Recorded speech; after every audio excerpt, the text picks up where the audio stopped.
اعوذ باللہ من الشیطان الرجیم بسم اللہ الرحمن الرحیم۔ السلام علیکم، میں ہوں تفسیر پوائنٹ سے۔ حضرت محمد صلی اللہ علیہ وآلہ وسلم کی حدیث مبارکہ کو قرآن حکیم کی تفسیر و تشریح کے ضمن میں پہلے قدم کی حیثیت حاصل ہے، کیونکہ حضور اکرم صلی اللہ علیہ وآلہ وسلم کی حدیث سے اس بات کی عکاسی ہوتی ہے کہ مسلمانوں کے ابتدائی نسلوں نے آپ کے قول و فعل کی تفصیلات کو کس قدر عقیدت سے محفوظ رکھا تھا، اور یہ کہ آپ پر خدا کی جانب سے جو وحی نازل ہوئی، خود نبی پاک صلی اللہ علیہ وآلہ وسلم نے اس کی کیا شرح کی تھی۔ اس میں کوئی شک نہیں کہ احادیث کی باضابطہ تدوین سے بہت پہلے رسول اکرم صلی اللہ علیہ وآلہ وسلم کی ذات پاک صحابہ اکرام کے لیے ایک مثالی نمونہ تھی۔ جیسا کہ فضل الرحمان نے لکھا ہے، جس قدر نیا مواد دستیاب ہوا ہے وہ محض قرآن حکیم کی اصولوں اور سنت نبوی کی توضیح و تشریح ہے۔ ملت اسلامیہ میں حضور اکرم صلی اللہ علیہ وآلہ وسلم کی اسوہ حسنہ اور احادیث سے استفادہ کرنے کا عمل جاری و ساری ہے۔ یہ ایک دلچسپ حقیقت ہے کہ مصر کے ایک جدید رزمیہ نظم میں نبی کریم صلی اللہ علیہ وآلہ وسلم کے ایک کرتے سے متعلق واقعے کا ذکر کیا گیا ہے۔ چونکہ آپ کے پاس ایک فاقہ کش بیکاری کو دینے کے لیے کوئی رقم نقد موجود نہیں تھی، اس لیے آپ نے اسے اپنا واحد کرتا دے دیا۔ اس کرتے کو بعد میں نیلام کیا گیا تو ایک یہودی نے بھاری رقم کے عوض یہ کرتا خرید لیا۔ یہودی جو اندھا تھا حضور کے کرتے کو اپنی آنکھوں سے لگایا تو اس کی بینائی لوٹ آئی۔ یہ واقعہ حضرت یوسف کے اس کرتے کے قصے سے گہری مماثلت رکھتا ہے، جس سے ان کے والد کی آنکھیں ٹھیک ہو گئی تھیں۔ سندھ کی عوامی شاعری میں بھی اس موضوع پر اظہار خیال کیا گیا ہے۔ حضرت محمد صلی اللہ علیہ وآلہ وسلم کے چوغے خرقہ شریف یا بردہ کو نہایت قیمتی تبرک کی حیثیت حاصل ہے، اور یہ خرقہ شریف کئی مسجدوں میں اب بھی موجود ہے۔ ان میں سے ایک خرقہ شمالی دکن خلد آباد اور دوسرا استنبول میں رکھا گیا۔ ایک اور خرقہ شریف افغانستان کے شہر قندھار کی ایک عمارت میں موجود ہے۔ رسول اکرم صلی اللہ علیہ وآلہ وسلم پاؤں میں خاص قسم کی چپل پہنتے جن کی دو ڈوریاں پنجوں کے درمیان بندی ہوتی۔ ان چپلوں یا نالین کو برکت کے لیے تعویذ کا درجہ مل گیا اور وہ نظر بد سے بچنے کے لیے خصوصی طور پر استعمال ہونے لگے۔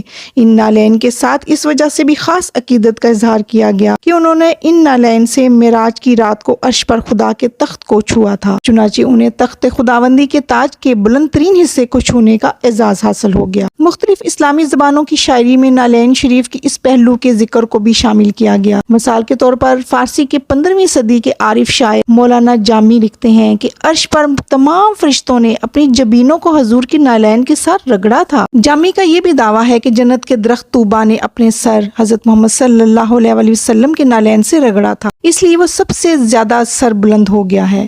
شاعر نے بار بار یہ خیال ظاہر کیا ہے کہ روح کا دھاگا حضور کے نالین کی ڈوری کے سوا اور کچھ نہیں ہے، اور یہ کہ عاشق کا رخسار طائف کے اس عمدہ چمڑے سے گہری مماثلت رکھتا ہے جس سے حضرت کے یہ چپل تیار کیا گیا۔ کیا عاشق کے گال نبی کریم کے قدموں کو چھونے کی امید نہیں کر سکتے؟ رسول اکرم صلی اللہ علیہ وسلم کے نالین شریف کا تذکرہ پہلی مرتبہ 13ویں صدی میں دمشق میں ہوا۔ بعد میں قرون وسطیٰ کے دوران مغربی اسلامی دنیا میں خاص طور پر آپ کے چپلوں کی تصویریں عام ہو گئیں۔ اس نسبت سے شاعری کی ایک نئی صنف وجود میں آ گئی۔ شاعروں نے جن سے بیشتر کا تعلق شمالی افریقہ اور اسپین نالین شریف کا ذکر اور انہیں دیکھنے کا اشتیاق ظاہر کیا۔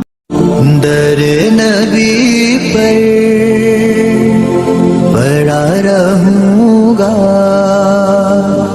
پڑے ہی رہنے سے کام ہوگا،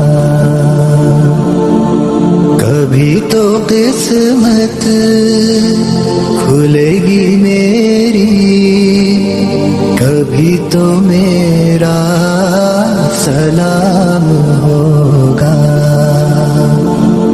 در نبی پر پڑا رہوں گا، پڑے ہی رہنے سے کام ہوگا۔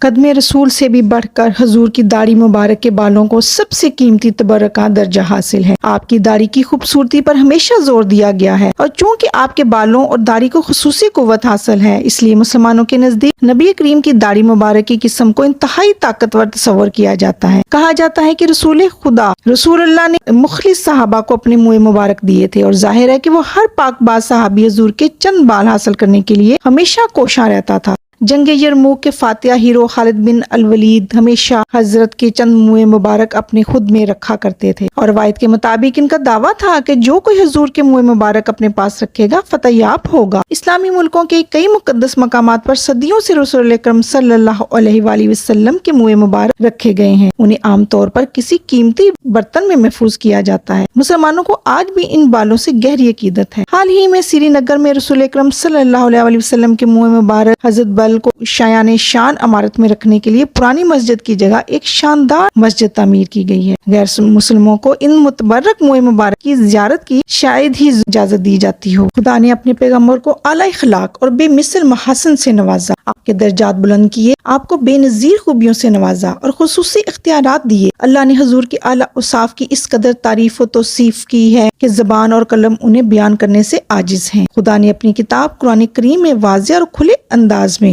حضرت کے اوصاف حمیدہ، اعلیٰ اخلاق اور بلند اور بہترین عادات کی تعریف و توصیف کی ہے۔ خدا نے اپنے بندوں کو نبی کریم کی اتباع کرنے اور آپ کے ساتھ وابستہ رہنے کی ہدایت کی ہے۔ یہ رب ذوالجلال ہی ہے جو عظمت اور بزرگی عطا کرتا ہے۔ اس نے حضور اکرم صلی اللہ علیہ وسلم کو روحانی اعتبار سے بلند مرتبے پر فائز کیا۔ تمام روایات میں حضرت محمد صلی اللہ علیہ وسلم کے دوستانہ، مشفقانہ لیکن سنجیدہ رویے کا ذکر کیا گیا ہے، اور یہ واضح کیا گیا ہے کہ آپ کی یہ عادت مبارکہ تھی کہ آپ بہت کم ہنستے تھے۔ ابتدائی ماخذوں میں ایک مشہور حدیث کا اکثر حوالہ دیا گیا ہے جس میں حضور اکرم صلی اللہ علیہ وسلم نے فرمایا تھا، اگر تم وہ کچھ جانتے جو میں جانتا ہوں تو تم لوگ بہت زیادہ روتے اور بہت کم ہنستے۔ لیکن روایات میں یہ بھی بتایا گیا ہے کہ حضور اکرم صلی اللہ علیہ وسلم انتہائی دل فریب تبسم فرماتے جس سے صحابہ اکرام مسحور ہو کر رہ جاتے۔ امام غزالی کے مطابق حضور اکرم صلی اللہ علیہ وسلم اکثر مسکراتے رہتے۔ صدر اول کی بیشتر روایات میں رسول اکرم صلی اللہ علیہ وسلم کے دھیمے انداز میں ہنسی مذاق کرنے کے مختلف واقعات کا تذکرہ ہے۔ اس نوع کا ایک واقعہ اس طرح بیان کیا گیا ہے کہ ایک دن ایک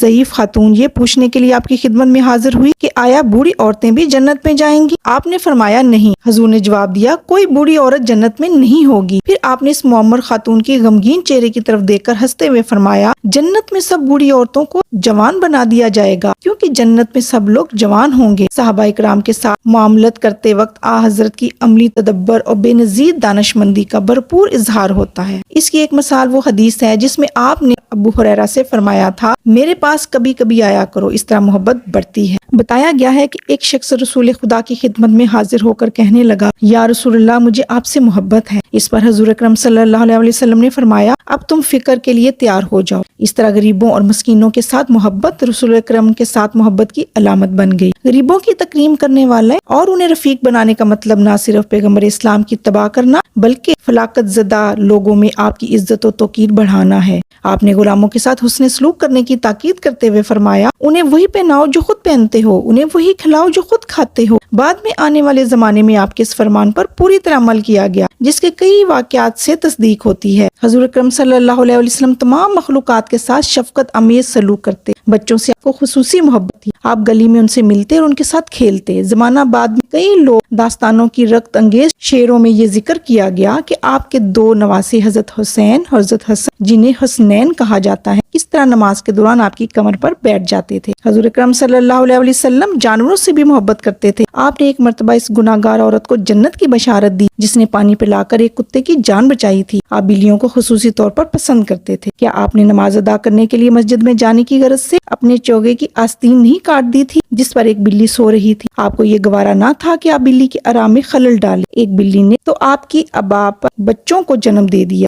آپ نے ابو ہریرہ کی اس بلی کے لیے خصوصی دعا کی جس نے مشفقانہ سلوک کے باوجود حضور کو ڈسنے کی کوشش کرنے والے سانپ کو ہلاک کر دیا تھا۔ مولاي صل وسلم دائما ابدا على حبيبك خير الخلق كلهم محمد سيد الكونين والثقلين محمد سيد الكونين والثقلين والفريقين من غرب ومن عجم والفريقين من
ناظرین، اللہ تعالیٰ سے دعا ہے کہ اللہ تعالیٰ ہمیں قرآن پاک کو پڑھنے، سمجھنے اور اس پر عمل کرنے کی توفیق عطا فرمائے۔ اجازت دیجیے، اللہ حافظ۔